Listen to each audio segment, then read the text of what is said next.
A portion of this episode is brought to you by Google One.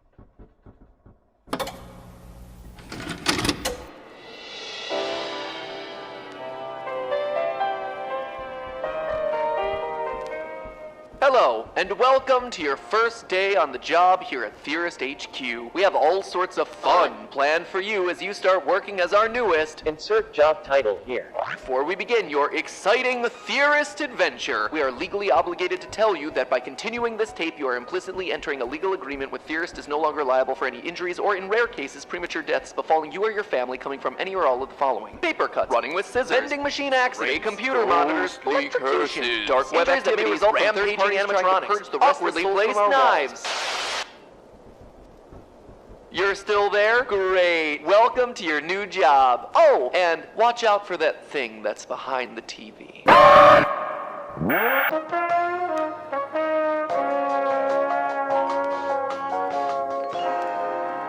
Hello, Internet. Welcome to Film Theory, where we still think you're beautiful no matter how long your mangled corpse has been stuffed inside a robotic sheep. So if you've ever been on these channels for even a fraction of a second, chances are that you know that we're big fans of Five Nights at Freddy's. No, not that sort of fan. Put that thing away. You put it back in that heck closet where you came from. But in all seriousness, being a fan at this point is a bit of an understatement. Game Theory has gotten 45 episodes dedicated to the darn thing. Heck, in less than a year, Food Theory got an episode. It is practically a rite of passage for the Theorist channels at this point. But what about me? Poor little underappreciated Film Theory, the middle child. Between the official movie's constant delays and other FNAFy films like the Banana Splits and Willy's Wonderland being meh at best, it seemed like there was really no chance for the requisite Film Theory on animatronic horror set in a nostalgic 80s era restaurant franchise. But then I found the Walten Files, a combination animation, live action, audio play, horror mystery experience here on YouTube created by the Chilean animator Martin Walls. The events of the story, which is still ongoing and unfinished according to its creator, obviously draws heavily from its FNAF source material, but it uses those elements to tell a horrific tale in its own fresh way. A tale where the biggest horror isn't the immortal aubergine serial killer, but rather our own failings as human beings. But in order to get to that end result, you first need to piece it all together. True to form, on a first watch, all you're gonna take away are a bunch of disturbing images, but if you dare to look closer,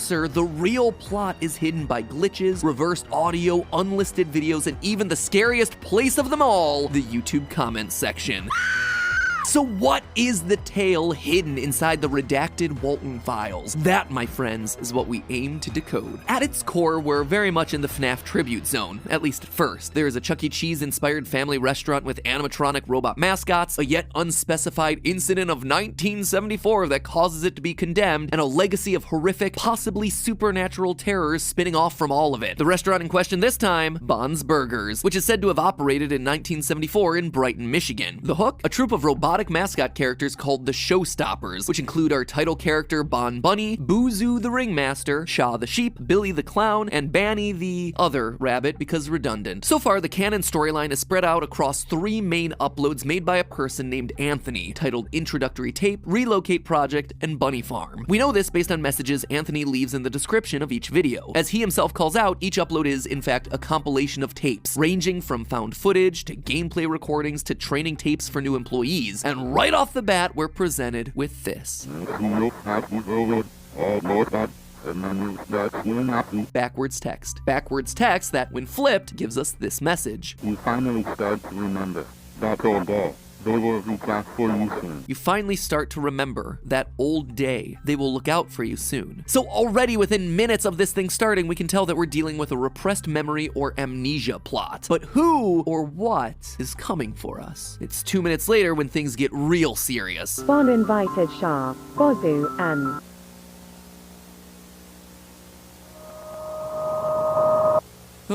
That nightmare fuel there is Jack Walton, one of the co-founders of Bon's Burgers alongside his best friend Felix Kranken. We're told later in the series that they met in college in 1958 via their shared dream of building a restaurant themed around robotic mascots, which kind of feels like a weirdly specific thing to have a shared dream about with a random guy you met in college, but hey, you do you, Jack. Well, apparently doing you means putting his creepy pasta face in the scariest places imaginable. Jack is everywhere across all these tapes, on a movie box, on late night television, in your backpack. We see a missing poster appear on TV with Jack's face, but unfortunately, the video is too low quality to make out the details on the bottom on their own.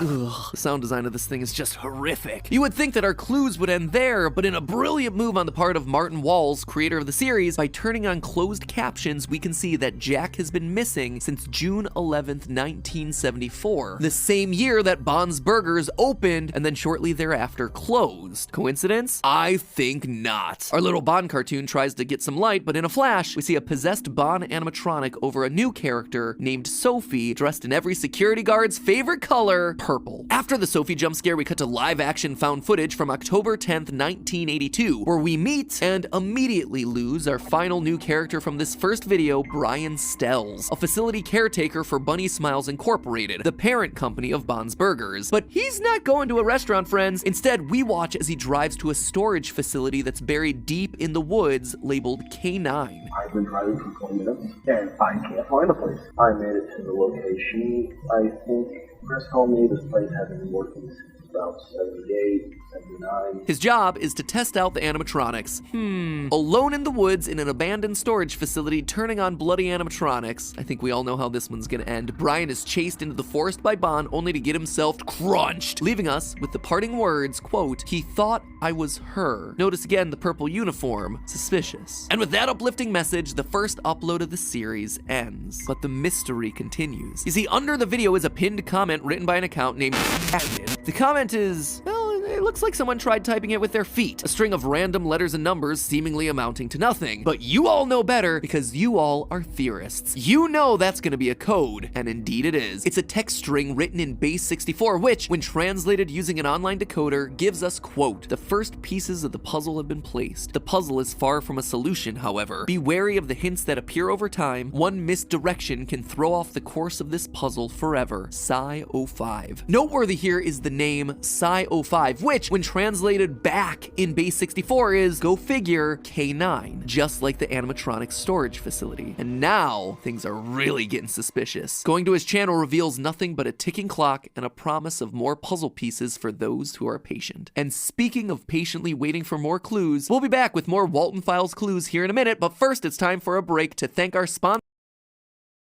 So to recap, we have Bond's Burgers co-founder Jack Walton missing, but perhaps still alive due to a message of "let me out of here" on Bond's TV in that first video. We have someone trying to regain lost memories and someone or something else trying to help those memories come back. We also have two purple-clad security caretakers, dead Brian from 1982, who was mistaken for someone else, and Sophie. Could Brian have been mistaken for Sophie? Maybe, but to know for sure, we have to continue to the second and longer video titled Walten Files 2 Relocate Project. And again, having closed captions on gives us immediate clues that we wouldn't have otherwise. Dates for the 4 tapes that we're about to watch, which surprisingly are all released around the same time. A training tape from July 2nd, 1978, a tech support tape from a few days later, July 9th, 1978, found footage from 3 technicians dated July 12th to the 14th, and then finally a jump forward to a reprogramming tape from a month later, August, also 1978. Man, isn't it nice when franchises give you a clear and thought out timeline? Isn't that a nice thing to have?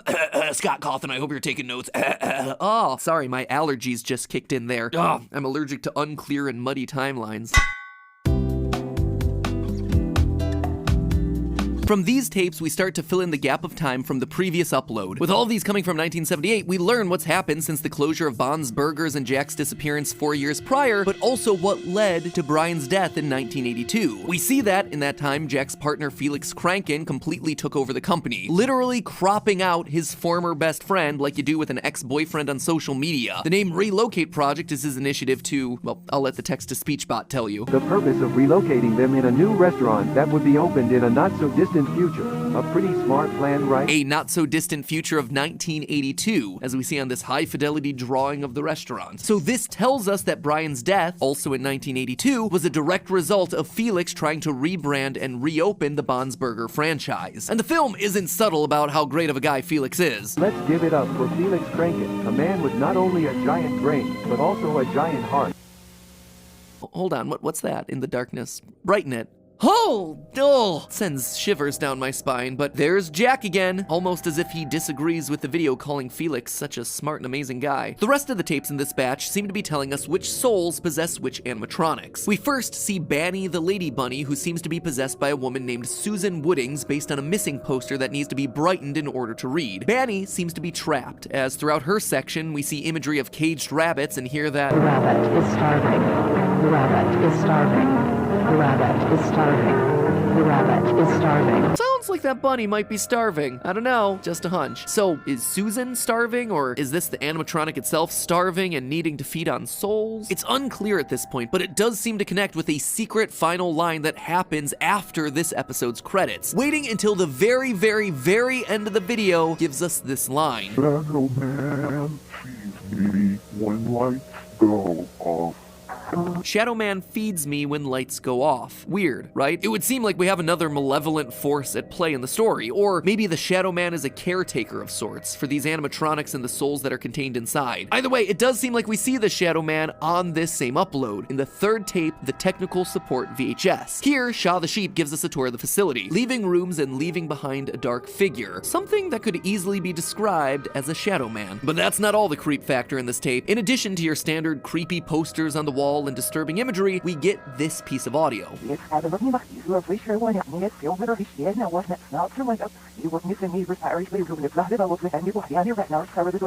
More reverse sounds. Playing it backwards, we get this. Rosemary would go to the restaurant every night hoping that his beloved husband would reappear after being missing for weeks, but no response until one day she heard a voice saying, "I know where she is, Rosie," coming from the backstage. So it seems obvious that Shaw has the spirit of a woman named Rosemary inside. Based on the fact that we hear talk of her missing husband, Rosemary appears to be Jack's wife, also meeting with an untimely fate. But the real detail to call out here is the voice that leads her backstage before she gets stuffed, using a shorter, more casual name like Rosie. She's actively being lured back there by someone who knows who she is. We hear later that Bon the Bunny is the one who will Fix you.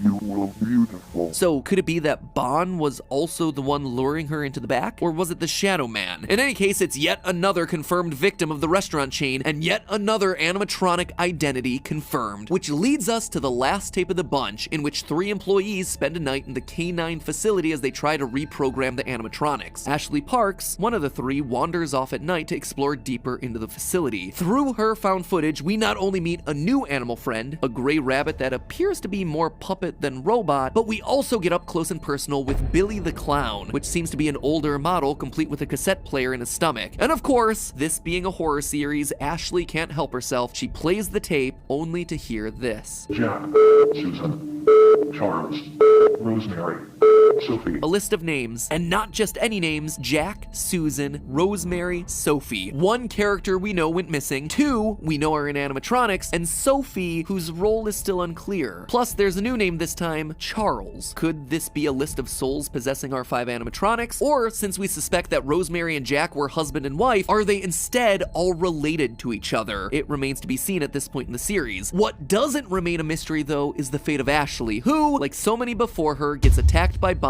and put into Billy. In a flash frame before the video ends, we're left with this chilling message and text across the screen of how their visit ended. They left the next day. They thought Ashley left early, but she was in the back doors, screaming as much as she can, but no one heard the screams. The following days, the caretakers would complain about an awful smell coming from the back doors. Company decided to shut down the facility until new advice. The relocate project was unsuccessful. Ashley is still there, but she's not screaming anymore. She saw something she wasn't supposed to see, and now she's beautiful. She's beautiful. She's beautiful. She's beautiful. Again, just like Rosemary, we have this repeated theme of beauty, that fusing with the robots make you beautiful in some way. And with that, we're through everything from the first 2 canon Walten Files. Or are we? You see, there's one other massive secret in this video, a hidden code to find an unlisted video on Martin Walls' channel. And it's hinted at by everyone's favorite commenter.